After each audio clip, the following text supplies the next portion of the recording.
Beaucoup de choses sont dites autour des Gilets jaunes. Notamment, ouais, on comprend pas le mouvement, c'est quoi ce mouvement, on comprend pas ce mouvement. Écoute, c'est très simple. Qui pense aujourd'hui qu'en France c'est parfait? Vous êtes des Gilets jaunes. Les Gilets jaunes, c'est les gens qui disent il y en a marre. C'est un Français en fait. Bonjour. Bonjour. Bonjour Haroun, merci de nous recevoir chez toi au théâtre Le République. Alors je vais m'inspirer énormément de ton spectacle pour mes questions. Donc dans les boîtes de management aujourd'hui, on a ce qu'on appelle les happiness management. Donc je vais te demander ta météo intérieure. Moi, elle a toujours été radieuse. Ouais, impeccable. Ravi de l'entendre. Alors tu as fait du break aujourd'hui, de la scène. J'ai lu que la presse te qualifie de sniper de l'humour. Ouais. On parle de toi aussi en tant que... Enfin, on dit que tu as une gueule d'ange, ouais. C'est joliment dit. Mais du coup, moi, j'ai envie de te poser la question. Toi, tu te présenterais comment ? Puisque on peut faire un parallèle avec les cultures urbaines, j'aime bien le terme humour conscient quand on parle de rap conscient. Mais maintenant, je dirais pas que je suis un sniper, non. Non, pas sniper de l'humour ? Non, sniper, c'est agressif. J'aime pas ce terme. Mais non, disons que j'aime bien parler des sujets qui me touchent dans l'actualité ou dans la société et les transformer pour en faire de l'humour. Mais donc, disons humoriste qui essaie d'être conscient, je sais pas. Alors tu dis, j'ai lu dans une interview que tu parlais de Blanche, tu disais que c'était quelqu'un que tu admirais beaucoup, donc parmi plein d'autres. Hein. Et je trouve que vous partagez ensemble quelque chose de très particulier, c'est que dans votre expression du visage, vous avez quelque chose de très neutre, mais des phrases très percutantes. Donc ce sont des choses très dures. Du coup, j'aimerais savoir comment ça se travaille dans l'écriture. Le visage, je dirais que ça se travaille sur scène, ça se travaille en essayant de dire son texte le plus clairement possible et plus tu vas en ajouter, moins peut-être on va écouter le propos, alors que c'est très important d'écouter vraiment tous les mots. Donc moi je dirais que ce que j'ai travaillé, je ne vais pas parler en son nom, mais ce que j'ai travaillé avec le metteur en scène, c'est une espèce de neutralité gestuelle pour que le propos soit mis en valeur et que surtout quand je fais un geste, il soit aussi très précis ou très important. Donc il y a parfois où je fais un geste, j'ai envie qu'il ait une utilité particulière. Et c'est comme ça qu'on a travaillé ce spectacle, qu'on a travaillé le personnage que j'ai sur scène aussi. La première fois que je t'ai vu sur scène, j'ai découvert donc, un stand-up assez nouveau. Je m'explique.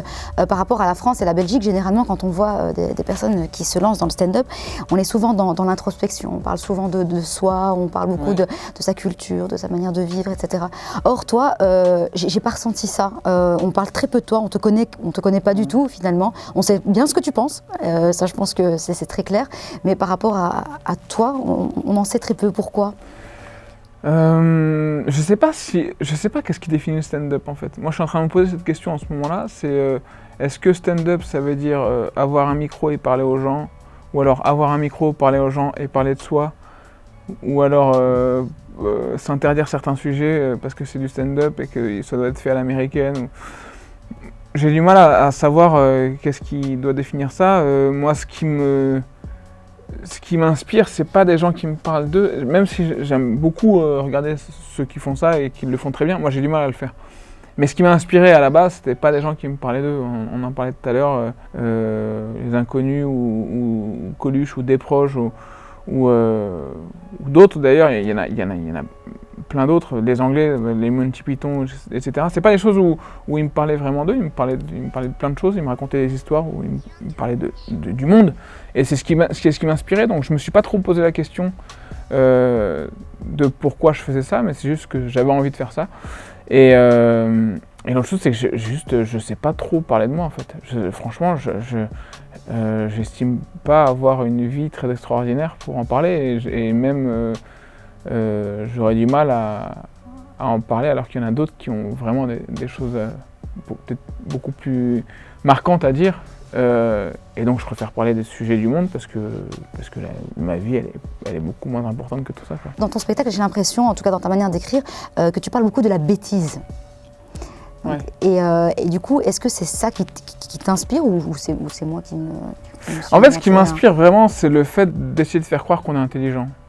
Et qu'est-ce qui fait qu'on crée ces faux chemins pour essayer de montrer qu'on a compris les choses, qu'on pense la bonne chose, qu'on pense mieux que les autres.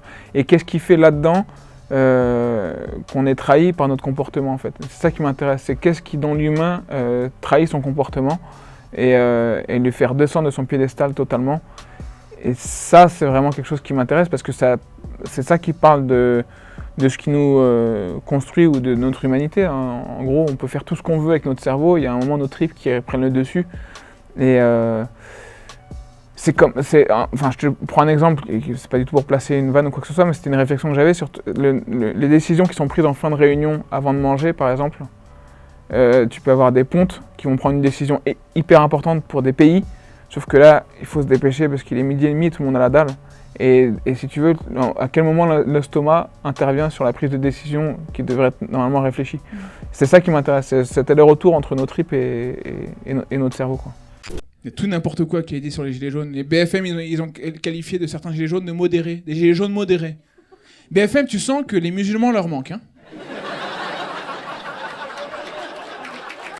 On va parler de ce petit passage où tu parles des gilets jaunes. Ouais. Donc c'est vrai que tu abordes des questions, donc plutôt c'est comment est-ce que tu choisis quel sujet d'actualité va être de la matière pour tes spectacles. Ben, je choisis en fonction de ce qui me touche, tout simplement. Il y a des choses que j'ai envie de dire.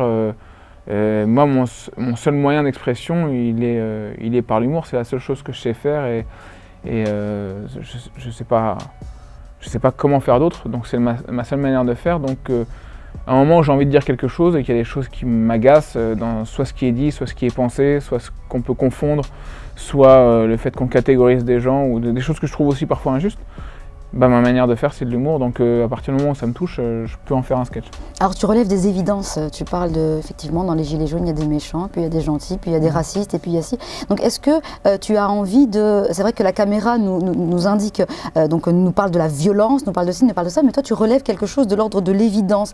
Est-ce que dans l'angle que tu décides d'aborder, que tu décides de choisir, est-ce que tu dis bah tiens je suis sûr en tout cas là on parle pas de ça, bah, moi je vais aller parler de ça.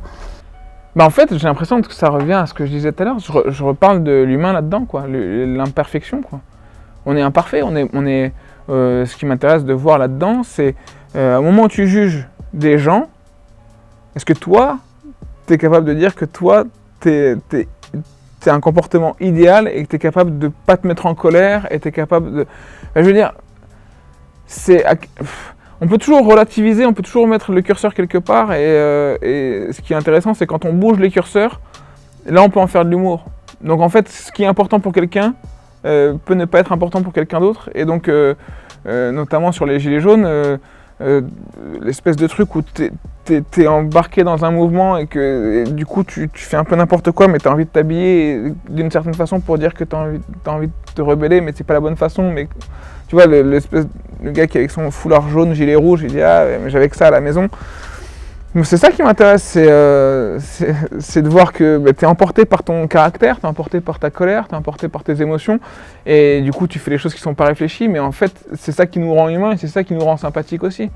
J'ai pas envie de juger ni la police, ni les gilets jaunes ou quoi que ce soit. J'avais fait une vidéo sur les armes où je disais évidemment que si tu vas devant un policier et que tu lui dis que c'est un SS et que lui il a un flashball, évidemment qu'il a envie de tirer. Tu peux pas, même moi j'aurais envie de tirer, tu vois. Donc si tu veux, je me suis perdu, je sais plus ce que c'était la question, mais j'ai l'impression que c'était ça. Mais ce qui est intéressant, c'est de voir que tout le monde peut être amené, on peut s'identifier à tout le monde en fait. On est capable de s'identifier à n'importe qui.